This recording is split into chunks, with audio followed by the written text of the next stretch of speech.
শাতিল, আমরা তারেক রহমানের পডকাস্টে যে নিজের ফ্যামিলি কার্ড অর্থাৎ তারা যেই নতুন ইশতেহারে যুক্ত করেছেন যে ফ্যামিলি কার্ডে আসলে কি থাকবে, কত মানুষকে যুক্ত করবেন সেই নিয়ে কথা বলছিলেন।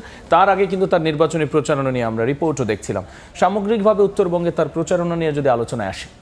আচ্ছা, আমরা রিপোর্টে যেটি দেখেছিলাম তার বাইরে আমি বুলেট পয়েন্টে কিছু আপনাকে পয়েন্টগুলো দেখাতে চাই। আসলে তারেক রহমান যে উত্তরবঙ্গ ঘুরছেন, সেই উত্তরবঙ্গে আসলে তিনি কি তার জনসভায় আসলে কি প্রতিশ্রুতি মানুষকে দিয়েছেন।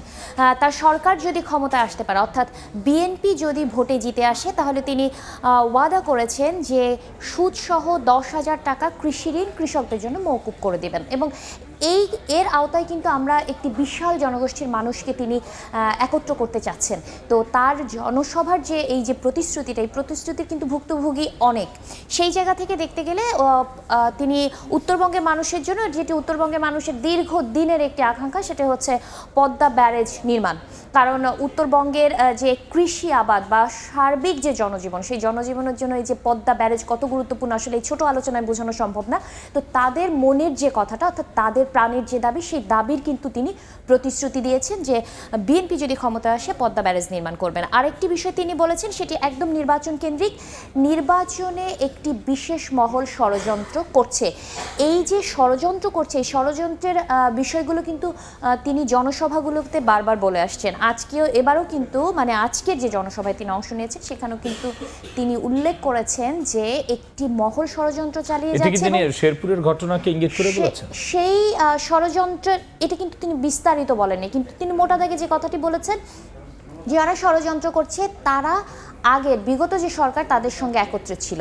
অর্থাৎ তিনি কিছু একটা বুঝাতে চাচ্ছেন, বার্তা দিতে চাচ্ছেন জনগণকে, সেই জনগণকে বুঝিয়ে দিতে চাচ্ছেন। এবং নির্বাচন কেন্দ্রিক যে ঝামেলাগুলো, সেই ঝামেলাগুলো দিকে কিন্তু তিনি বলেছেন যে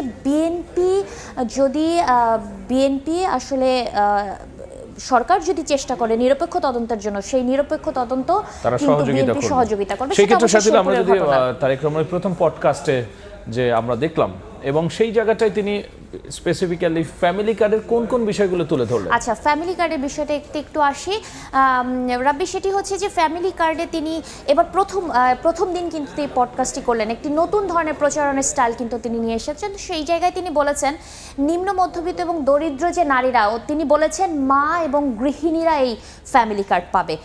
তার মানে হচ্ছে ধাপে ধাপে 4 কোটি পরিবার পাবে ফ্যামিলি কার্ড। তিনি 4 কোটি পরিবারে পৌঁছাবেন, কিন্তু সেটি ধাপে ধাপে হবে। এছাড়া হচ্ছে 2 থেকে 2,500 টাকা এবং অথবা প্রয়োজনীয় খাদ্য সামগ্রী, একটি পরিবারে যেটি লাগে সেই খাদ্য সামগ্রী বরাদ্দের প্রতিশ্রুতি তিনি দিয়েছেন। তো তারেক রহমানের যে এই পডকাস্টটি মানুষের মধ্যে কী ধরনের সাড়া ফেললো, বা তিনি যে প্রতিশ্রুতিগুলো দিচ্ছেন সেগুলো আসলে নির্বাচনী প্রচারণায় কী ধরনের প্রভাব ফেলবে, এটা আসলে সময় বলে দেবে।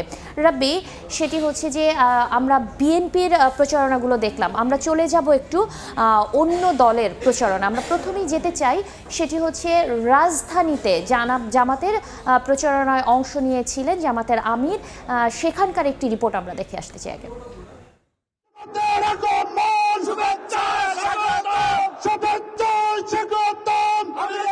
ত্রয়োদশ জাতীয় সংসদ নির্বাচনে ঢাকা 12 আসনে 11 দলীয় জোটের দাঁড়িপাল্লার প্রার্থী সাইফুল আলম খান বৃহস্পতিবার সকালে কারওয়ান বাজারে তার নির্বাচনী জনসভায় যোগ দেন জামায়াত ইসলামীর আমির ডাক্তার শফিকুর রহমান।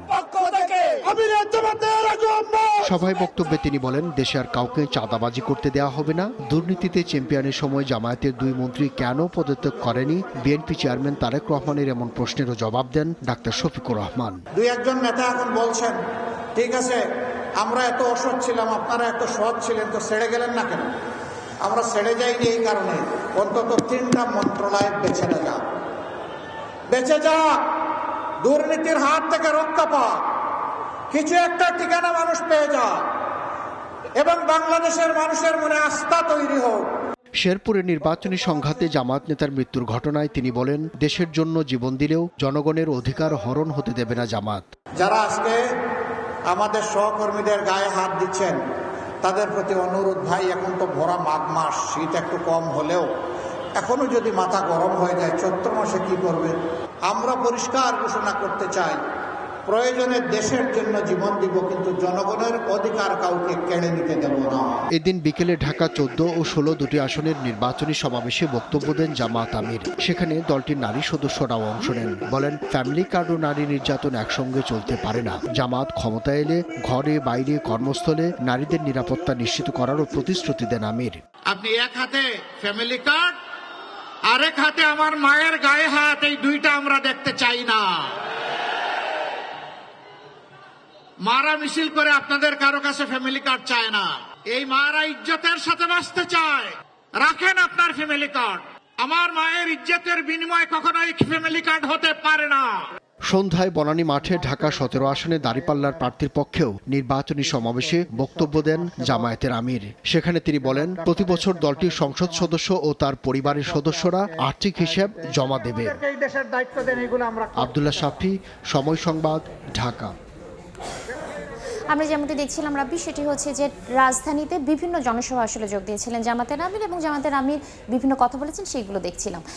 কিন্তু ব্যাপারটি হচ্ছে যে তিনি কি কি বিষয় আসলে উল্লেখ করেছেন। আমরা একটু আগে দেখেছি যে তারেক রহমানের ফ্যামিলি কার্ডের একটি প্রতিশ্রুতি, সেই জায়গা থেকে জামাতের আমির আসলে পাল্টা কি উত্তরগুলো দিলেন সেগুলো আমরা একটু মোটা দাগে দেখে আসি। সেটা হচ্ছে রাজধানীর এইসব জনসভায়, অর্থাৎ ছোট ছোট যে প্রচারণা, নির্বাচনী প্রচারণা সভাগুলো তিনি করেছেন, সেখানে তিনি বলেছেন একটি গুরুত্বপূর্ণ কথা। সেটি হচ্ছে তিনি উল্লেখ করেছেন বিএনপি যখন আসলে ক্ষমতায় ছিল, অর্থাৎ সেই মন্ত্রিসভায় জামাতে ইসলামের যে দুইজন মন্ত্রী ছিলেন তারা কেন পদত্যাগ করেনি, এটি নিয়ে কিন্তু এক ধরনের আলোচনা আমরা দেখছি সাম্প্রতিক। সেই কারণেই আসলে তিনি বলেছেন যে 3 মন্ত্রণালয় দুর্নীতিমুক্ত রাখতেই আসলে সেই 2 মন্ত্রী পদত্যাগ করেনি। তিনি বলেছেন বিশ্ব দুর্নীতিতে যখন 3 বারের বিশ্ব চ্যাম্পিয়ন হচ্ছে বাংলাদেশ, তখন 3 মন্ত্রণালয় দুর্নীতিমুক্ত রাখতেই পদত্যাগ করেনি 2 মন্ত্রী। মানে এক্ষেত্রে তিনি কদিন আগে তারেক রহমানের বক্তব্যের পাল্টা একটা জবাব দিলেন আসলে। আরেকটি বিষয় হচ্ছে নারী কার্ডে নিয়ে কথা বলেছেন তিনি বলেছেন নারীদের নিয়ে জামাতের বিরুদ্ধে অপপ্রচার চালানো হচ্ছে। এই যে জামাতের বিরুদ্ধে নারীদের নিয়ে যে অপপ্রচার, সেই জায়গাগুলো কিন্তু আজকের যে জনসভাগুলোতে তিনি কয়েকবার করে বলেছেন, এবং লাস্টে তিনি যেটি এসেছেন সেটি হচ্ছে ফ্যামিলি কার্ডের আলোচনায়। এই ফ্যামিলি কার্ডের আলোচনায় আসলে তিনি যেটি বোঝাতে চেয়েছেন বা বলেছেন মানুষকে, সেটি হচ্ছে ফ্যামিলি কার্ডের নামে কোনো ধরনের নারী নির্যাতন সহ্য করা হবে না, এবং তারা ক্ষমতায় আসলে নারীদেরকে যথাযথ মর্যাদা দিয়ে রাখবে, সেই জায়গাটি তিনি নিশ্চিত করেছেন। তো জামাতে আমি যে প্রসঙ্গগুলো আসলে তার নির্বাচনী প্রচারণায় নিয়ে এসেছেন, তারা কিন্তু অতি সম্প্রতি তাদের নারী সমাবেশ একটা ছিল, সেটি স্থগিত কেন করা হলো? এই বিষয়টি আসলে তাদের পক্ষ থেকে যে বিষয়গুলো আসলে জানানো হচ্ছে সেটি হচ্ছে যে তাদের নির্বাচনী প্রচারণার কৌশল। কিন্তু সবচেয়ে বড় যে বিষয়টি সেটি হচ্ছে যে আমরা দেখছি যে এই যে বিএনপি এবং জামাতের এক ধরনের পাল্টি বক্তব্য কিন্তু নির্বাচনী আমরা প্রতিবারই আসলে দেখি নির্বাচনী প্রচারণার ক্ষেত্রে। এগুলো অসংখ্য ধন্যবাদ আলোচনায় যুক্ত হওয়ার জন্য। বিএনপি ও জামাত জোটের নির্বাচনী প্রচারণা সবশেষ নিয়ে আমরা আলোচনায় যুক্ত হয়েছিলাম। আলোচনায় যুক্ত ছিলেন সহকর্মী সাথীলা শারমিন।